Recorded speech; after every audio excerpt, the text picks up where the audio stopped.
Abdullah bin Mas'ud dulu itu kalau sholat itu nggak pernah pakai baju resmi. Seringnya pakai sarung tok, kadang nggak pakai baju. Ketika ditanya, kamu ashabu Rasulillah, kenapa sholat dengan cara seperti itu? Terus beliau ngendikan, wong ben roh nak standar minimal sholat seperti ini. Kalau saya sholat selalu pakai pakaian sempurna, nanti dikira itu aturan fardu dan umat menjadi berat.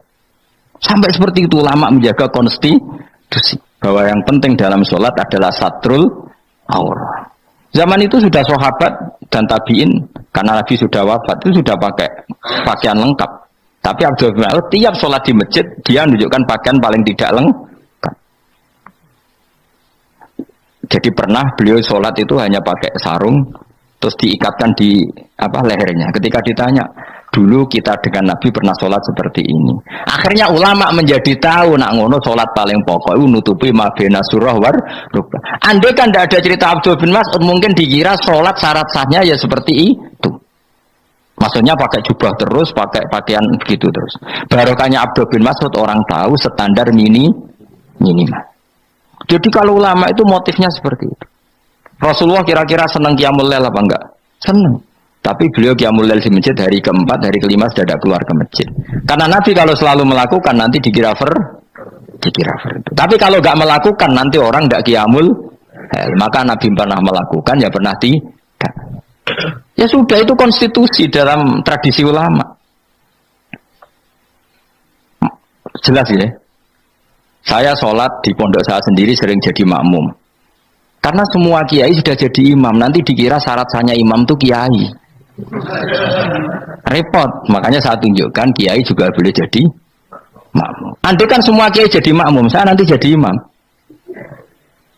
Ya semua ulama mulai dulu tradisinya gitu, karena yang dikatakan fardu kifayah itu kalau sudah ada yang melakukan, yang lain tidak usah. Biar seimbang. Sekarang enggak ada geruduk kabeh. Makanya terus kacau. Coba sekarang misalnya gini, andai kan semua orang melakukan kebenaran kesunatan, yaitu misalnya semuanya ambisi itikaf di masjid, terus tidak ada orang melakukan kebenaran ngurumat yatim, ngurumat jenazah, ngurumat jalan-jalan raya, kan kacau. Mergo semuanya satu variasi kebenaran itikaf di masjid. Yatim sedang do mati, mergo do itikaf kabeh. Tapi baru kayak ono sing itikaf ning perapatan, nek ono wong tiba iso nulung, nek ono wong kesasar iso tako. Baru kayak wong sing itikaf ning perapatan.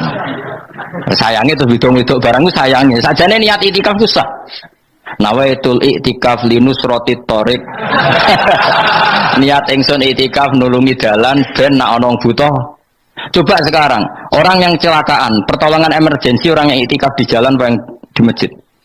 Di jalan, barokahnya banyak, itu tim SAR gratis. Umpama do niat soleh kabeh bumine pangeran, sah mbok itikaf. Mulai sesuk gak apa-apa, itikaf ning perapatan. Tapi buktikan kamu tidak berbuat macam atau tulisi relawan orang tersesat. Jadi ajane kebaikan itu ada di mana-mana. Makanya Nabi menyatakan kebaikan, orang itikaf jadi katakan Nabi baik. Orang yang jalan-jalan kemudian ada duri disingkirkan juga disifati Nabi orang baik. Orang yang rumah yatim disifati Nabi orang. Bahkan orang yang hubungan intim dengan istrinya sama Nabi ya disifati orang baik. Sampai sahabat tanya, masa urusan gitu dapat pahala ya Rasulullah?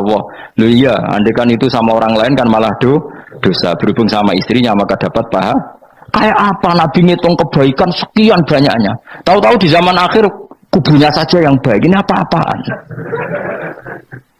Ini iskal deh. Yo marah ini yo tobat yo. Kebaikan adalah sesuatu yang dikatakan Allah baik di kubu kita maupun di kubu sebelah. Mau kubu sebelah ya apa saja. Baik di partai kita maupun di partai sebelah. Maupun di ormas kita maupun ormas sebelah. Karena semua kebaikan otoritasnya di Allah Subhanahu. Ada Nabi yang senangan ngurus wong fasik, Nabi Isa. Karena berpikiran Nabi itu tabib, ya tabib itu yudawil mar untuk mengobati yang sah. Ada Nabi kayak Nabi Yahya. Karena kalau orang kayak kamu tak suruh ngobati orang fasik, kira-kira katut tak sing fasik tobat. Cara rohin tak cul ngobati wong wayu, kira-kira sing katut sapa? Sing ayu dadi ngaji apa sing ngaji dadi. Ya ukur dhewe, nak ora kuat niru Nabi Yahya, nak kuat niru Nabi Tapi kowe ra nabi masalah. Ya sudah, yang penting roh ilmunya. Bahwa dulu itu biasa. Paham ya? Makanya Sayyidina Abu Bakar jadi wali karena akhlaknya baik. Tapi akhlak baik itu tidak cukup untuk melindungi Rasulullah. Karena ketika Nabi diteror, Abu Bakar tidak bisa berbuat banyak. Sehingga ketika Abu Bakar sudah Islam, Nabi itu masih sembunyi. Sampai ketika lihat Umar gelut di pasar Uqad, dia petarung yang menangan, Nabi berdoa, Allahumma aizal Islam bi Umar. Semoga orang seperti ini itu masuk Islam. Karena ini rapati butuh sopan, ini butuh petarung. Tenan, Umar masuk Islam. Masuk Islam hari pertama sudah Abu Jahal ditotok rumahnya. Kamu lo ganggu Rasulullah Muhammad tak bunuh kamu. Semua orang diparani.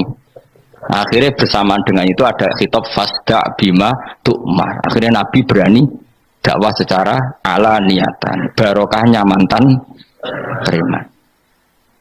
Jadi kebutuhan Islam banyak, butuh orang sopan, butuh petarung, butuh macam-macam. Butuh wong lomo, butuh wong fikih sabar itu sakit, rasa ditambahi. Karena jumlahnya sudah overload yang fikir itu. Itu rasa di produk sudah masif lah, sudah. Dan cara kalau gede fikir, maksudnya jumlahnya sudah banyak. Jadi itu kayak apa kearifan Rasulullah? Makanya Abu Bakar pertama jadi khalifah. Ketika beliau mau wafat, itu nunjuk Umar jadi khalifah coba. Padahal beliau wataknya lemah tapi menunjuk orang yang sangat kasar, yaitu Sayyidina. Karena beliau insaf, tidak semua kebaikan terwakili oleh orang berakhlak. Kadang kebaikan terwakili orang yang tegas, kayak Sayyidina. Kayak apa insafnya para sahabat?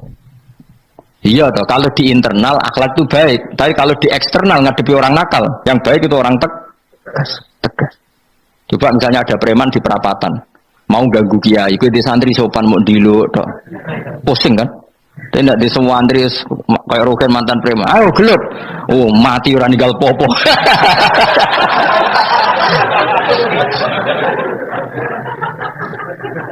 Itu kan keren, apa? Keren. Makanya Abu Bakar ketika, lu ya, sama tahu kan hadisnya Umar, setiap ada orang munafik macam-macam pamitnya sama Nabi, dani adrib pun izini Nabi tak biar coy. Ya setiap hari kegiatannya gitu terus. Tapi dulu orang itu insaf, Abu Bakar insaf, kelebihannya Umar di situ. Umar insaf, kelebihannya Abu Bakar di. Maka ketika kandidat khalifah, Umar mengangkat Abu Bakar jadi khalifah dan disetujui semua sahabat. Ketika Abu Bakar mau wafat menunjuk Umar dan disetujui semua sahabat. Orang kok Abu Bakar pepe wong halus, golek sing sejenis aku ndak. Karena dulu semua orang itu pakai insaf, pakai kesadaran sing super tinggi, tidak nuruti nafsu. Loh saya andekan ada orang alim sekelas saya kok mau ganti tafsir Jalalain, ganti Gus Fikih yang mendesak fikih. Terus dia alim enggak masalah ya. Alasannya dia alim keramat. Wah dia ngerti Allah Mahfud tak setingkat aku. Roh berarti hok. Karena dulu itu begitu, lama dulu itu seperti itu. Biasa. Sekarang itu enggak. Orang itu kalau enggak kelompoknya enggak mesti salah. Abu Bakar itu Raqiqul Qalbi, Raqiqul Hawashi, Riqqatul Qalbi. Tapi beliau justru menunjuk Sayyidina Umar karena dia tahu Islam itu musuhnya banyak, butuh orang tegas. Umar juga tahu bahwa di internal Islam itu butuh Riqqatul Qalbi sehingga beliau hormat sama Abu Bakar. Tak pimpin aku, wah bubar kabeh. Tapi jari Abu Bakar, ning jobo aku tok wong mlete ora ono sehingga dua beliau saling melengkapi dan itu luar biasa. Nah khilafnya ulama kira-kira seperti itu. Yang peci putih ya silahkan gue iling-ilingan, nak putih itu sunat. Tapi sing ireng piye kaji desa itu disaingi kedul 5.000 gak terima aja, yakin ya bos. Nah saya ini mulai kecil di sarang. Tapi mertua saya itu keluarga Pasuruan. Jadi saya lucunya saya kalau ngajar di Pasuruan pakai peci hitam. Sebagian santri separuh pakai peci hitam menghormati saya. Sebagian pakai putih menghormati kiainya.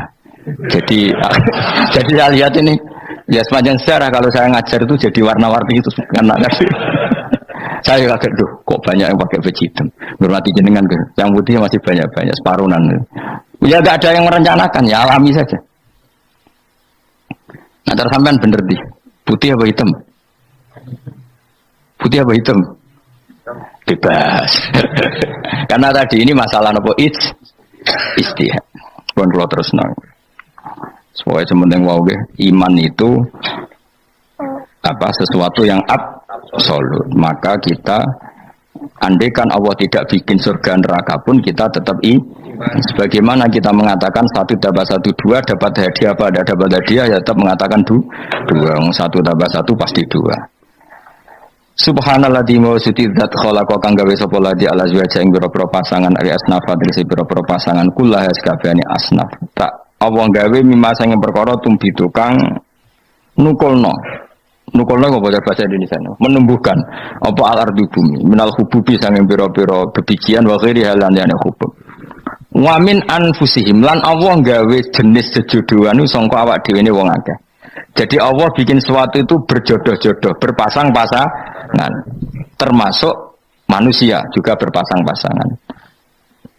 Minaz zukuri sing pira-pira lanang wal inasi lan pira-pira wedok, wa mimalan sing perkara layak lamun kang ora ngerti sapa wong akeh. Maksudnya zaman belum ditemukan listrik misalnya atau belum ditemukan apa saja yang zaman itu enggak ada. Allah ngendikannya gini, Maha suci zat yang bikin tetumbuhan, bikin hewan semuanya berpasang-pasangan, termasuk manusia juga berpasang-pasangan. Dan Allah juga bikin berpasang-pasangan dari sesuatu yang sekarang belum dikenal di era itu. Jadinya wa mimma layak lamun. Ya era itu misalnya enggak ada listrik, tapi setelah ada listrik ya sama, ada plus ada minus. Jadi sama tetap polanya asal selain Allah itu pasti berpasang. Meskipun sesuatu itu sekarang belum dikenal, kayak zaman dulu kan belum ada listrik, tapi setelah ditemukan listrik juga ada plus, ada minus. Itu jenis wa mimma layak lamun dan dari sesuatu yang kamu tidak tahu. Minal makhlukati sing pira-pira makhluk al ajibati kang gawokno al horibati kang aneh utawa kang langka alam ayatul mulk.